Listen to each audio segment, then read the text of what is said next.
Hey what's up guys, welcome back to another video of the CSS series. और इस particular video में बात करने वाला हूँ मैं डिस्प्ले प्रॉपर्टी के ऊपर। डिस्प्ले की जितनी भी वैल्यूज़ हैं, जितनी भी प्रॉपर्टीज डिस्प्ले ऑफर करता है, इस पर्टिकुलर वीडियो में उसके बारे में बात करने वाला हूँ। लाइक जो डिस्प्ले है बहुत ही ज़्यादा कॉम्प्लिकेटेड है। इससे बहुत सारे ऑप्शन है, बहुत बहुत बड़ी वेराइटी, बहुत सारी वैल्यूज़ है जो आप सेट कर सकते हैं। एंड बहुत सारे लोग कन्फ्यूज जाते हैं, चाहे ना सिर्फ बिगिनर और जो बहुत टाइम से CSS कोड लिख रहे हैं उनको भी बहुत बार कन्फ्यूजन हो जाती है किस टाइम पे कौन सा चीज़ यूज़ करना चाहिए। तो लाइक क्योंकि बहुत सारी प्रॉपर्टी है तो इसको मैं 3 पार्ट में डिवाइड करता हूँ। पहला part simple block versus inline and like दूसरा पार्ट होगा हमारा फ्लैक्स के ऊपर, तीसरा पार्ट होगा हमारा ग्रिड एंड टेबल के ऊपर। लाइक 4 पार्ट में कर लेंगे।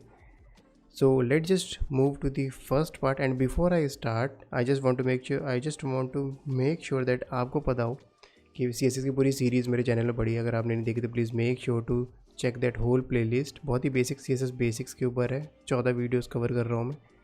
एंड अगर आपको ऐसी इस टाइप की वीडियोस पसंद है तो please make sure to subscribe to the channel and let just jump to the screen.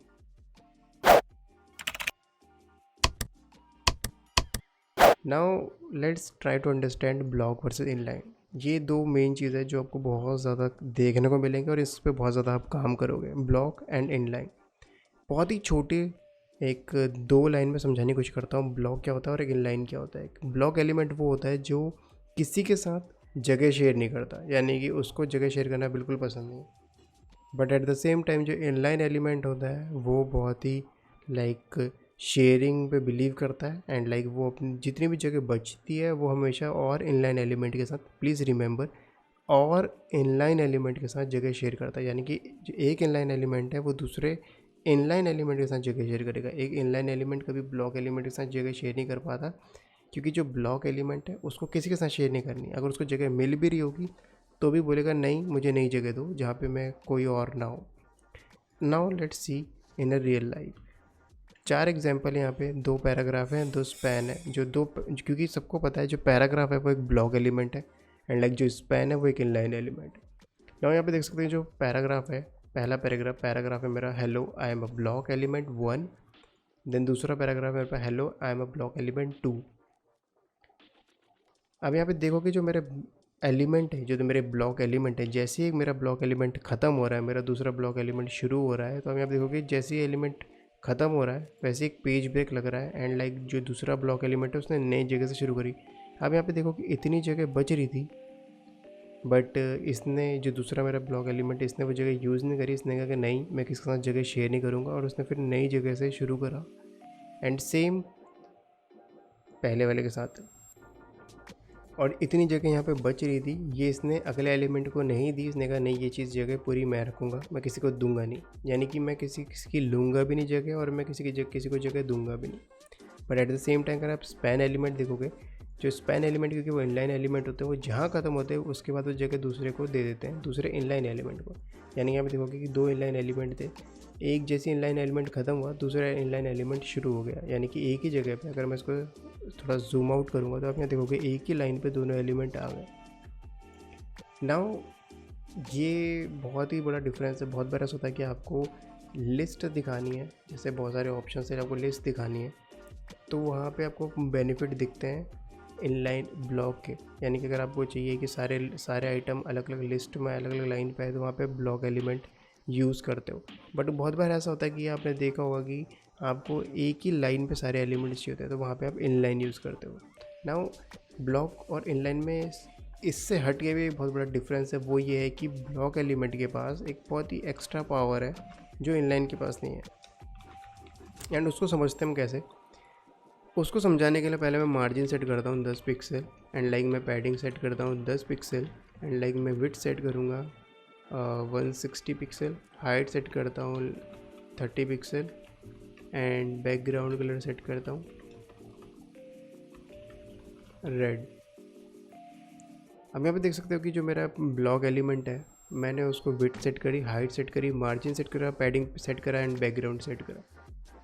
Let's try to allot same properties to a inline element and now इसको मैं ग्रीन बैकग्राउंड दूंगा ताकि मैं differentiate कर सकूँ। हम चलो कंपेयर करते हैं कौन सी चीज़ अप्लाई हुई कौन सी चीज़ अप्लाई नहीं हुई। एक चीज़ तो मुझे पता चल रहा है कि जो ये वाइट स्पेस यहाँ पे इन दोनों के बीच में आया, वो इन दोनों के बीच में नहीं आया। उसका रीज़न क्या है कि जो मेरी मार्जिन है वो टॉप मार्जिन काम नहीं करी। मैं क्यों कह रहा हूँ कि टॉप मार्जिन काम नहीं करी, क्योंकि मुझे यहाँ पे वाइट स्पेस दिख रहा है, यानी कि इन दोनों के बीच में मार्जिन काम कर रही है। तो लेफ़्ट एंड राइट मार्जिन तो काम कर रही है, लेकिन टॉप एंड बॉटम मार्जिन काम नहीं कर रही है। तो एक डिफरेंस तो मुझे ये पता चला कि जो मेरा मार्जिन है वो टॉप एंड बॉटम मार्जिन काम नहीं कर रही है। And at the same time मैं देख पा रहा हूँ कि जो विड्थ एंड हाइट है वो भी काम नहीं कर रहा है। यानी कि अगर विड्थ को मैं यहाँ पे 50 पिक्सल भी कर दूँ तो भी कोई फ़र्क नहीं पड़ रहा। हाइट को अगर मैं यहाँ पे 120 पिक्सल कर दूँ तो भी फ़र्क नहीं पड़ रहा है। तो यानी कि विड्थ एंड हाइट काम नहीं कर रही है एंड मार्जिन भी आधी काम कर रही है, यानी कि मार्जिन में भी सिर्फ लेफ़्ट एंड राइट काम कर रहा है। तो मोटा मोटा कि 3 प्रॉपर्टीज़ मेरी ऐसी हैं जो इनलाइन पे काम नहीं कर रही। नाउ ये बहुत बड़ा इशू है कि ठीक है मुझे एक लाइन पे चाहिए थे, बट मुझे ये सारी प्रॉपर्टीज़ भी चाहिए थी। और यहीं पे हमारा आता है इनलाइन ब्लॉक। बेसिकली जब हमारी ऐसी रिक्वायरमेंट होती है जहाँ पे हमें इनलाइन तो चाहिए, लेकिन हमें वो 3 प्रॉपर्टीज़ भी चाहिए जो 3 प्रॉपर्टीज़ इनलाइन पे काम नहीं करती। तो उस सिचुएशन पे हम यूज़ करते हैं इनलाइन ब्लॉक। नाउ अगर मैं इनलाइन ब्लॉक यूज़ करता हूँ तो नाउ मेरी विड्थ भी काम करेगी, मेरी हाइट भी काम करेगी एंड मेरा मार्जिन भी काम करेगा। तो जब भी मुझे ये 3 प्रॉपर्टीज़ चाहिए with inline, I will use inline block. तो एज यू कैन सी मेरी विड्थ भी काम कर रही है, मेरी हाइट भी काम कर रही है एंड मेरी मार्जिन भी काम कर रहा है। तो एक बहुत ही बेसिक डिफरेंस है ब्लॉक और इनलाइन के बीच में। नाउ जो चौथी प्रॉपर्टी है वो है नन। नाउ अगर मैं किसी भी एलिमेंट पे सेट करता हूँ डिस्प्ले नन, तो वो एलिमेंट गायब हो जाता है, लिटरली गायब हो जाता है यूआई से। तो एक्चुअल में कोड वहाँ पे आपको दिखेगा, कोड आपको इंस्पेक्ट में दिखेगा, बट वो यूआई में शो नहीं होगा। एंड ये बहुत ही स्पेशल प्रॉपर्टी है। बहुत बार ऐसा होता है कि आपको कोई एलिमेंट हाइड करना है किसी इंटरेक्शन पे, मैं चाहता हूँ जब भी इस बटन पे क्लिक हो ये एलिमेंट गायब हो जाए, एंड उस केस में डिस्प्ले नन बहुत ज़्यादा हेल्पफुल होता है। नाउ बहुत लोगों को कन्फ्यूजन रहता है कि क्या जब मैं डिस्प्ले नन सेट करूँगा तो क्या वो एलिमेंट अपनी जो जगह उसने ले रखी थी वो जगह रिलीज़ करेगा या नहीं करेगा। एंड उसका आंसर है कि वो उस जगह को रिलीज़ करता है। इसको मैं प्रूव करता हूँ। अगर मैं डिस्प्ले की प्रॉपर्टी हटा देता हूँ, एज यू कैन सी ये बहुत बड़ा एरिया रेड ब्लॉक्स ने यूज़ कर रखा था, एंड जैसे ही मैं इसे डिस्प्ले प्रॉपर्टी नन सेट करता हूँ वो जगह रिलीज़ होगी और जो मेरे ग्रीन बॉक्स हैं वो ऊपर आ गए। तो ये बहुत ही बेसिक डिफरेंस है block inline block and none में। आई होप आपको समझ में आएगा। And with that being said, let just understand what exactly is flex and inline flex. इस पार्ट में बात करने वाला हूँ फ्लैक्स बॉक्स के ऊपर, डिस्प्ले फ्लैक्स। जो फ्लैक्स बॉक्स है वो बहुत ही कमाल की चीज़ है, मतलब बहुत ही रिसेंटली आई है और बहुत ही ज़्यादा कमाल की चीज़ है। इसमें खासियत क्या है, अब तक अगर किसी को डिज़ाइन करनी होती थी वेबसाइट, और अगर उसे रेस्पॉन्सिव वेबसाइट डिज़ाइन करनी थी तो उसके पसीने छूट जाते थे। उसका रीज़न क्या था कि जब तक हमारे पास अवेलेबल लेआउट ऑप्शंस थे, लेआउट मोड्स थे, वो या तो ब्लॉक थे जो सेक्शंस के लिए बहुत ही सूटेबल है, या फिर वो इनलाइन थे जो बेसिकली टेक्स्ट के लिए बना हुआ था, या फिर उनके ऊपर टेबल था। अगर किसी को 2 डायमेंशन अगर कंटेंट टेबल फॉर्मेट दिखाना तो टेबल था, या फिर कस्टम पोजीशनिंग थी। बट लेकिन इनमें से कोई सा भी एक अच्छा एक्सपीरियंस प्रोवाइड नहीं करता था जब भी हमें रेस्पॉन्सिव लेआउट या रेस्पॉन्सिव डिज़ाइन बनाना होता था। एंड उस चीज़ के लिए, क्योंकि उस टाइम पे जब ये एग्जिस्टेंस में आए थे तब मोबाइल जैसी कोई चीज़ नहीं हो करती थी। मोबाइल में वेबसाइट खोलना तो बहुत दूर की बात है, पीसी भी लोगों के पास बहुत कम होता था। और पहले की वेबसाइट तुमने देखी है किस तरीके से होती थी। लेकिन जैसे जैसे मोबाइल की पॉपुलैरिटी बढ़ी, मोबाइल की ट्रैफिक की पॉपुलैरिटी बढ़ी, ट्रैफिक की ग्रोथ हुई, ट्रैफिक बहुत ज़्यादा होने लग गया। अराउंड 70 to 80% आज के टाइम पे डेली ट्रैफिक मोबाइल का है। तो रेस्पॉन्सिव लेआउट बहुत ज़्यादा इंपॉर्टेंट हो गया और उसकी इंपॉर्टेंस डे बाय डे बढ़ती चली गई। एंड ऐसे में फ्लैक्स बॉक्स एकदम चमक के सामने आया। नाउ जो फ्लैक्स बॉक्स है इसमें हमें इसका मेन फोकस है रेस्पॉन्सिव और फ्लेक्सिबल लेआउट तैयार करने में। और यहाँ पे आप जैसा कि आप देख सकते हैं, लेट्स अंडरस्टैंड कैसे फ्लैक्स बॉक्स काम करता है। जैसे कि आप यहाँ पे देख सकते हैं, मैंने जो कोड है मैंने एक बहुत ही छोटा सा कोड लिखा हुआ है टाइम्स बचाने के लिए। जो मेरा पेरेंट है वो एक रैपर, जिसको मैंने क्लास रैपर दी है, जो रैप कर रहा है 4 एलिमेंट्स को जिनको मैंने आइटम्स की क्लास दी है। उनको मैंने नाम दे दिया 1 2 3 4, कंटेंट डाल दिया। और यहाँ पे देख सकते हैं कि 1 2 3 4, क्योंकि जो डिव है बाय डिफ़ॉल्ट इनका नेचर होता है एज अ ब्लॉक एलिमेंट, इसीलिए 1 2 3 4 एक के बाद आए। एंड सबसे पहला स्टेप किसी भी किसी को भी फ्लेक्स की जो शुरुआत है वो उसकी होती है पेरेंट से यानी कंटेनर से। तो मेरे केस में जो मेरा कंटेनर है वो है रैपर है। तो मैं रैपर को एक क्लास को टारगेट करूँगा और मैं सिर्फ उसमें एक प्रॉपर्टी लूँगा जिसमें लिखूँगा मैं डिस्प्ले फ्लेक्स। सिर्फ एक ही प्रॉपर्टी और मेरा का पूरा जो ये पूरा कोड है, जो मेरा पूरा एलिमेंट है, ये एक फ्लेक्स बॉक्स बन गया। नाउ फ्लेक्स बॉक्स तो बन गया है। अब मैं थोड़े आइटम्स को स्टाइलिंग दे देता हूँ ताकि वो देखने में अच्छे लगे। एंड लेट्स सी ये कितने अच्छे तरीके से हम इनको पैडिंग देते हैं 15 पिक्सल, मार्जिन दे देते हैं 5 पिक्सल, कलर दे देते हैं वाइट ताकि देखने में थोड़े अच्छे लगे। बस इतना ही, इससे ज़्यादा मुझे चाहिए नहीं। यहाँ पे देख सकते हैं कि डिस्प्ले फ्लेक्स करते ही सारे के सारे चाइल्ड रैपर के जितने भी आइटम्स हैं वो सारे के सारे इनलाइन बन गए। ना यहाँ पे देख सकते हैं कि सिर्फ डिस्प्ले मतलब अगर मुझे कभी इनलाइन चाइल्ड बनाना है तो डिस्प्ले वहाँ पे ये तो काम कर रहा है, यानी कि डिस्प्ले इनलाइन को रिप्लेस कर सकता है। ये तो मुझे समझ में आ गया। बट क्या ये ब्लॉक को भी रिप्लेस कर सकता है? यानी कि अगर मुझे ब्लॉक वाले इफेक्ट फ्लेक्स में चाहिए हो तो क्या मैं अचीव कर सकता हूँ? तो बिल्कुल कर सकते हैं। एक एडिशनल प्रॉपर्टी फ्लेक्स की है, फ्लेक्स डायरेक्शन, जिसमें हमारे पास दो वैल्यूज़ हैं, एक तो रो है और एक कॉलम है। मैं इसको रो सेट करता हूँ एंड कुछ भी नहीं हुआ है। उसका रीज़न क्या है कि जो बाय डिफ़ॉल्ट वैल्यू होती है, अगर आप मेंशन नहीं करते, अगर फॉर एग्जांपल जब ये नहीं लिखी हुई थी तब भी बाय डिफ़ॉल्ट एक मतलब यही चीज़ बाय डिफ़ॉल्ट अप्लाई होती है, यानी कि जो फ्लेक्स डायरेक्शन है वो हमारी रो ही है। यानी कि जो कंटेंट है उसकी जो डायरेक्शन है वो रो है, यानी कि कंटेंट एक ही रो में चलता चला जाएगा। अगर मुझे कभी इसको, क्योंकि रो मीन्स ये as an inline elements behave करेंगे, बट अगर मुझे चाहिए ब्लॉक एलिमेंट तब इस केस में मैं यहाँ पे कॉलम लिख सकता हूँ, और जैसे मैं कॉलम लिखूँगा तब नाउ ये as a block element behave करेंगे। तो अभी मैं इसके लिए मैं इसको रो कर देता हूँ ताकि ये इनलाइन ब्लॉक एलिमेंट की तरह बिहेव करे। एंड नाउ अभी भी इसमें सिर्फ चीज़ यहीं ख़त्म नहीं होती और अभी इसमें बहुत सारी प्रॉपर्टीज़ हैं जो मुझे बहुत हेल्प करेंगी इसको कस्टमाइज़ करने में। अब मैं रैपर को एक बैकग्राउंड कलर देता हूँ लाइट पिंक एंड इसकी मैं हाइट सेट कर देता हूँ लेट्स से 500 पिक्सल ताकि हम इसको अच्छे समझ पाए। ना यहाँ पे देख सकते हो जो चाइल्ड है पूरे नीचे तक चले गए। मैं नहीं चाहता ऐसा, मैं चाहता हूँ कि जितने मैं इनको सेट करी हुई है उतना ही रहे। उसके लिए मैं यहाँ पे इसको देता हूँ अलाइन आइटम्स एंड इसको मैं सेट करता हूँ फ्लेक्स स्टार्ट। और जैसे ही मैंने align item flex start set करा, ये बिल्कुल सेट हो गए। नाउ अंडरस्टैंड करने की बहुत ज़रूरत है यहाँ पे कि जो अलाइन आइटम से करते क्या है।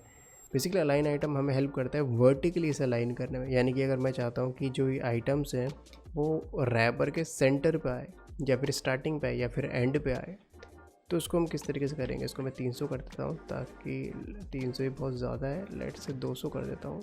ओके, अब इसमें मेरे पास बहुत सारी वैल्यूज़ हैं। एक है फ्लेक्स स्टार्ट, यानी कि इस फ्लेक्स स्टार्ट को हमेशा समझो कि मैं टॉप की बात कर रहा हूँ। अगर मैं फ्लेक्स एंड की बात करता हूँ तो यानी कि मैं बॉटम की बात कर रहा हूँ। अगर मुझे सेंटर पे चाहिए तो मैं यहाँ पे लिखूँगा सेंटर। यानी कि ये चीज़ें अगर आपको ब्लॉक और इनलाइन में अचीव करनी पड़ जाए तो आपको बहुत सारा कोड लिखना पड़ता है। बट यहाँ पे मैं सिर्फ और सिर्फ इस कोड को भी हटा सकता हूँ, इसको ये तो ऑप्शनल है, खाली मेरे को आपको दिखाने के लिए करा हुआ है। तो यानी कि सिर्फ ये 2 लाइन और मतलब मैं एक बहुत बड़ी चीज़ अचीव कर पा रहा हूँ, जिसको अचीव करने के लिए मुझे अगर ट्रेडिशनल तरीके से मैं कोड लिखूँ तो मुझे बहुत सारा कोड लिखना पड़ता। ना अगर मुझे चाहिए फॉर एग्जांपल, ठीक है मुझे इतना समझ में आ गया कि मैं आइटम्स को अलाइंस कर सकता हूँ। इसको अलाइन आइटम को अभी के लिए सेंटर पे रहने देते हैं। Now let's try to understand justify content. अब इसको अगर मैं ऐसे करता हूँ, थोड़ा बड़ा कर देता हूँ एंड आप यहाँ पे देख पा रहे होगे, इसको थोड़ा और बड़ा कर देते हैं ताकि आप यहाँ पे पूरा देख पाओ। अब यहाँ पे आप देख पा रहे होगे कि जो ये आइटम्स है ये थोड़ी लेफ़्ट साइड में है, यानी कि ये वर्टिकली तो सेंटर है लेकिन ये हॉरिजेंटल सेंटर नहीं। और ये जिस चीज़ ने कभी किसी ने ट्राई करा हो वर्टिकल और हॉरिजेंटल सेट करना, उसको पता है कितना मुश्किल काम है। बट फ्लेक्स बॉक्स यहीं पे चमक के आता है। हम पे एडिशनली ये तो हमने वर्टिकली अलाइन करा हुआ है, अब हम मुझे हॉरिजॉन्टली अलाइन करने के लिए हमारे पास एडिशनली जिसको हम कहते हैं जस्टिफाई कंटेंट एंड नाउ इस पे हमारे पास सेम प्रॉपर्टीज़ हैं, flex start, flex end, center. मैं इसको दिखा के दिखाता हूँ। अगर मैं इसे कहता हूँ फ्लेक्स स्टार्ट तो ये लेफ्ट से शुरू होता है, अगर मैं इसे कहता हूँ फ्लेक्स एंड तो ये राइट से शुरू होता है। नाउ इसको इस तरीके से समझो, किसी भी बॉक्स में 9 लोकेशन है जहाँ पे मुझे कभी भी अपने पेरेंट पे किसी भी चाइल्ड को प्लेस करना हो। या तो बिल्कुल टॉप राइट है, टॉप लेफ्ट है, टॉप मिडल है, टॉप राइट है, देन लाइक सेंटर लेफ्ट है, सेंटर है, सेंटर राइट है, लाइक बॉटम लेफ्ट है, बॉटम सेंटर है, लाइक बॉटम राइट है। तो लाइक 9 के 9 लोकेशन में इस 2 प्रॉपर्टी से बहुत ईजीली असाइन कर सकता हूँ, बहुत ईजीली उसको वहाँ पे प्लेस कर सकता हूँ। तो ये बहुत ही ज़्यादा चमक के आता है। फ्लेक्स बॉक्स की यही खासियत है कि ये चीज़ इसमें लाइक पोजीशनिंग, प्लेसमेंट बहुत ज़्यादा आसान हो जाती है। बट यहाँ पे भी अभी भी बहुत लोगों को लगता है कि यहीं पे सारी कहानी ख़त्म हो गई, लेकिन अभी भी बहुत कुछ है फ्लेक्स पे, बहुत कुछ है। अब मैं चाहता हूँ कि जब ये ब्राउज़र श्रिंक हो तो यहाँ पे आप देखोगे कि लाइक जो ये बॉक्सेस है ये अपने पेरेंट के बाहर चले गए, यानी कि ये रैपिंग नहीं हो रही है। मैं चाहता हूँ कि ये रैप करें जब भी जगह कम पड़े। उसके लिए मेरे पास सेम एक अगेन मेरे पास प्रॉपर्टी जिसका नाम है फ्लेक्स रैप, और जैसे ही मैं इसमें रैप सेट करता हूँ तो ये रैपिंग इसमें अप्लाइड हो जाती है, यानी कि जैसी जगह कम होगी वो दूसरी लाइन में शिफ्ट हो जाएंगे। एज यू कैन सी यहाँ पे जैसे ही मूव कर रहा हूँ मैं दूसरे लाइन पे आइटम शिफ्ट हो गए। बहुत बार ऐसा होता है जैसे स्क्रीन साइज छोटा पड़ता है तो मैं चाहता हूँ कि वो चीज़ गुम ना हो जाए लेकिन वो नेक्स्ट आ जाए, तो ये बहुत ज़्यादा हेल्पफुल करती है मोबाइल लेआउट में। जैसे स्क्रीन साइज छोटा होगा एलिमेंट ऑटोमेटिकली नेक्स्ट लाइन पे नेक्स्ट लाइक नीचे मूव हो जाएगा, ताकि मेरा आइटम कभी भी आउट ऑफ द स्क्रीन ना जाए। तो ये कुछ बेसिक था फ्लेक्स के ऊपर। फ्लेक्स के ऊपर बहुत कुछ है, फ्लेक्स के आइटम्स भी श्रिंक है एंड लाइक ग्रो है और बहुत सारी चीज़ें हैं, बट वो मैं चाहता हूँ कि एक सेपरेट वीडियो में एक्सप्लेन करूँ, क्योंकि मैंने प्लान करी कि पूरी फ्लेक्स के ऊपर वीडियो, तो I will be talking about it in that particular video in like पूरी जितनी भी चीज़ें सब कुछ उसमें बताऊँगा मैं। And let just move to the next part. In this part we will learn about like grid system, like grid box, how grid works and like where we can use it and how to use it.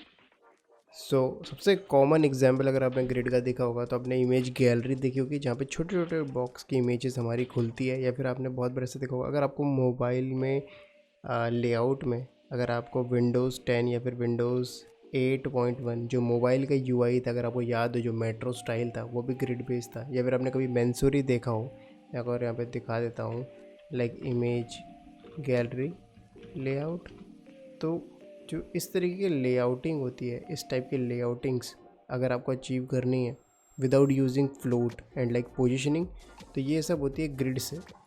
So like if you want to achieve these designs it's better to use grids. So let's say same code को मैं now grid पे use करता हूँ। तो grid को use करने के लिए बहुत ही सिंपल है, आपको कुछ नहीं करना है। आपको जो अपना जो भी आपका पेरेंट है, जो कंटेनर है, उसको आपको डिस्प्ले सेट करना है ग्रिड या फिर इनलाइन ग्रिड, दोनों सेम है। एंड जैसे ही आप ये चीज़ सेट करते हो आपके जितने भी आइटम्स हैं वो ग्रिड एलिमेंट हो जाते हैं, लेकिन अभी भी इसमें कुछ चीज़ सेट करनी पड़ती है। सिर्फ डिस्प्ले ग्रिड करने जैसे हमने फ्लेक्स में देखा था कि जैसे डिस्प्ले फ्लेक्स मैंने सेट करा था तो वो एक इनलाइन पे आ गए थे, बट ग्रिड में ऐसा नहीं होता है। ग्रिड में पहले मुझे डिफ़ाइन करना पड़ेगा कि कितने कॉलम मैं चाहता हूँ ग्रिड में, यानी कि एक रो में कितने कॉलम होने चाहिए, एंड उसके लिए मेरे को सेट करना पड़ेगा ग्रिड टेम्पलेट एंड कॉलम्स।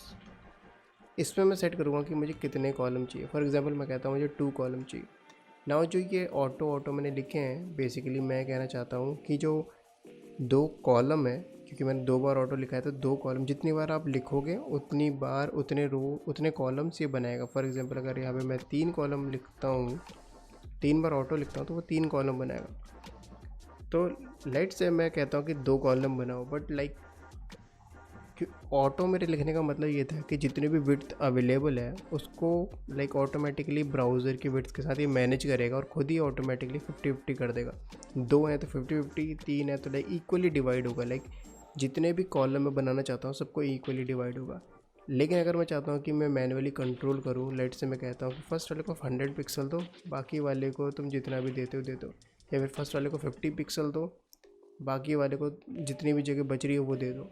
तो अगर ऐसी कंडीशन है तो मैं एक लाइक स्पेसिफिक विड्थ या पिक्सल में यूज़ कर सकता हूँ या परसेंट भी यूज़ कर सकता हूँ। बट लाइक ऑटो भी के लिए मैं ऑटो रख रहा हूँ। मैं चाहता हूँ सबको बराबर मिले। जैसे ही ये 2 कमांड मैं 2 लाइन में लिखता हूँ मेरा ग्रिड सिस्टम तैयार हो गया। एंड इसको प्रूव करने के लिए मैं अगेन थोड़ी स्टाइलिंग कर देता हूँ। एंड इस बार मैं पैडिंग करता हूँ लेट से 20 पिक्सल। बैकग्राउंड कलर में करता हूँ कोरल।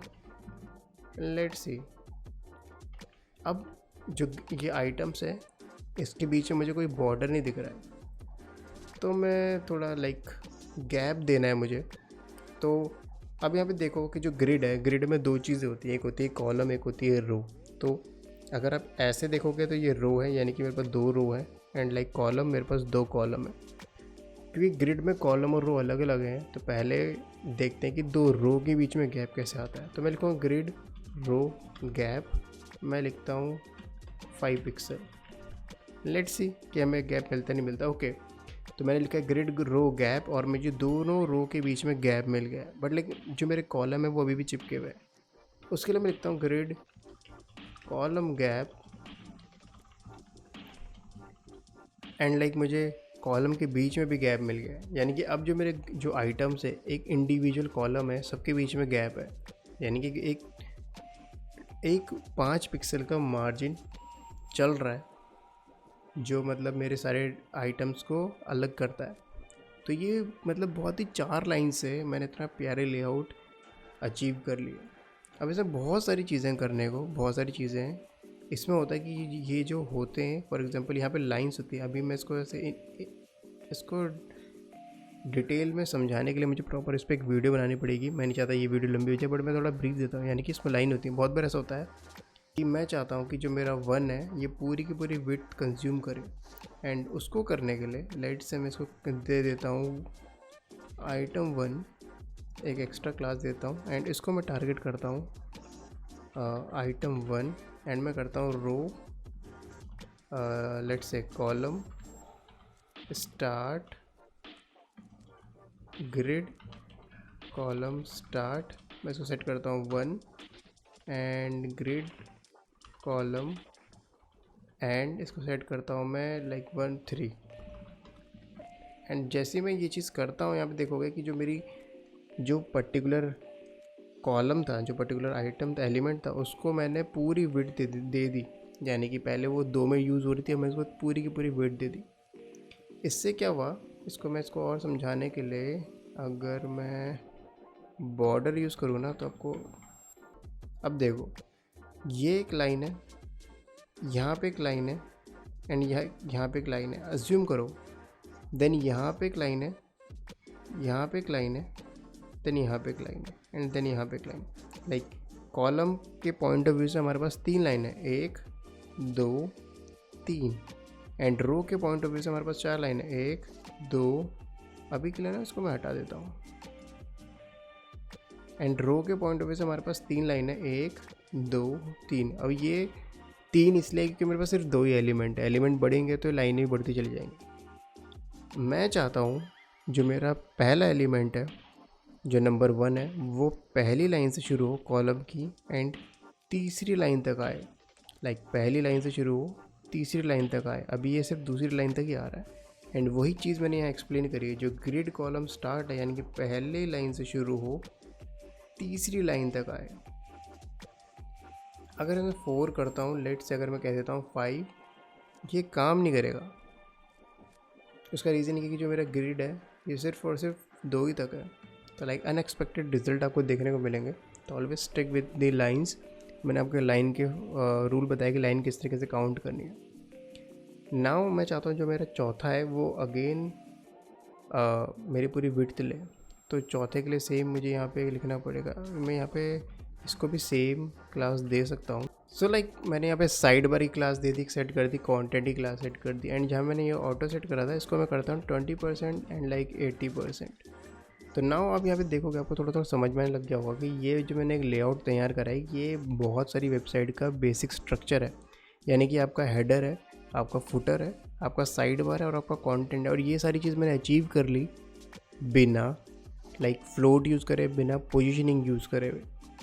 तो ये बहुत बड़ी एडवांटेज है ग्रिड की, यानी कि आपको एक ग्रिड सिस्टम में आप इस तरीके से अपनी पसंद का कुछ भी लेआउट बना सकते हो। एंड सेम चीज़ आपने देखा जो ग्रिड सिस्टम है, जैसे फॉर एग्जांपल अगर आप इस टाइम पे बूटस्ट्रैप भी यूज़ करते हो या फिर आप जो अलग अलग फ्रेमवर्क्स है वो भी यूज़ करते हो, तो बहुत सारे अभी भी ग्रिड सिस्टम ही यूज़ कर रहे हैं। बहुत सारे फ्लेक्स बॉक्स यूज़ करने शुरू कर दिए, लेकिन बहुत सारे अभी भी ग्रिड सिस्टम यूज़ कर रहे हैं। एंड ग्रिड सिस्टम में देखोगे 12 कॉलम होते हैं एंड देन लाइक रो होती है। तो सेम टाइप के स्ट्रक्चर्स आप यहाँ पे अचीव कर सकते हैं। तो आई होप आपको ग्रिड सिस्टम आपको क्लियर हुआ होगा और आपको समझ में आया होगा ये कहाँ कहाँ यूज़ होता है, ऐसी कहाँ कहाँ पॉसिबिलिटी किस तरीके से आपको यूज़ कर सकते हो। जो हम पे लास्ट स्ट्रक्चर बचा है वो है टेबल। लाइक जो लेआउटिंग हमारे पास ऑप्शन है वो टेबल। तो टेबल मोस्टली यूज़ होता है जब हमें 2 डायमेंशन कंटेंट को शो करना हो, लाइक रो एंड कॉलम पे हमें इन्फॉर्मेशन या कंटेंट शो करना हो, बट कभी कभी लेआउटिंग में भी इसको यूज़ कर लेते हैं। एंड इसको दिखाने के लिए कि किस तरीके से कर सकते हो, तो मैंने एक एक्चुअल टेबल बनाया है HTML में। Like table TR like row and like cell हमारे पास है जो टेबल डेटा है। एंड देन मैंने उसको सेम रेप्लिकेट करने की कोशिश करूँगा HTML में, लाइक यूजिंग दी CSS, क्योंकि यहाँ पे देख सकते हो मैंने सारे डिव यूज़ करे हैं और कोई सा भी टेबल एलिमेंट नहीं है। और यहाँ पे प्रीव्यू देखोगे ये बना हुआ टेबल है जो ब्राउज़र को पता है कि टेबल है, 2x3 के फॉर्म में से दिखा दिया है। लाइक 2 रो हैं, 3 कॉलम है, बट लाइक इधर जो जिसको हम रेप्लिकेट करेंगे इसने इसको यहाँ पहचाना नहीं है क्योंकि सारे के सारे बाय डिफ़ॉल्ट सारे डिव ब्लॉक एलिमेंट है। तो लेट्स सी कि कैसे हम अचीव कर सकते हैं। तो जब भी हम किसी भी लाइक एलिमेंट को हमें टेबल करना है, तो सेम जो रैपर है जो उसको पूरे आइटम को रैप कर रहा है, हमारे केस में टेबल है। एंड आप देखोगे जो मैंने टेबल है उसको टेबल का नाम दिया है, जो रो है उसको रो का नाम दिया है, एंड लाइक फिर देन कॉलम है। लाइक 1-2 रो है एंड 3 कॉलम है, हर रो में 3 कॉलम है, like 2 row and then 3 column, ताकि समझने में आसानी हो। तो जो टेबल है इसको मैं सिंपली दूंगा डिस्प्ले टेबल, एंड लाइक सिर्फ इतना करते ही ये मेरा टेबल बन गया है। लेकिन अभी भी इफ़ेक्ट देखने को नहीं मिला है, क्यों? क्योंकि मुझे रो एंड कॉलम को भी बताना है कि उनकी लाइक उनका डिस्प्ले फॉर्मेट क्या है। मैंने रो को सेट किया करूँगा टेबल रो, एंड लाइक मैं कॉलम को सेट करूँगा डिस्प्ले टेबल सेल। सिर्फ 3 लाइन एंड लाइक मैं सेम रिज़ल्ट अचीव कर पा रहा हूँ। तो ये कुछ बेसिक वीडियो थी, बेसिक अंडरस्टैंडिंग में बताने की कोशिश कर रहा था डिस्प्ले के ऊपर। अगर आपको वीडियो पसंद आई तो please make sure to like this video. और बहुत सारे इंटरेस्टिंग टॉपिक्स और बहुत सारे CSS के ऊपर बहुत छोटे छोटे कॉन्सेप्ट है जो आपको कहीं देखने को नहीं मिलेंगे, वो इस चैनल में आने वाले हैं। तो अगर आप न्यू हो please make sure to subscribe to the channel. And मैं रात को लाइव स्ट्रीम करता हूँ, मोस्टली गेम ही खेलता हूँ। अगर आपको कोई डाउट है तो please join me on my live stream around 10 या 11 बजे। And with that being said I will see you in the next video.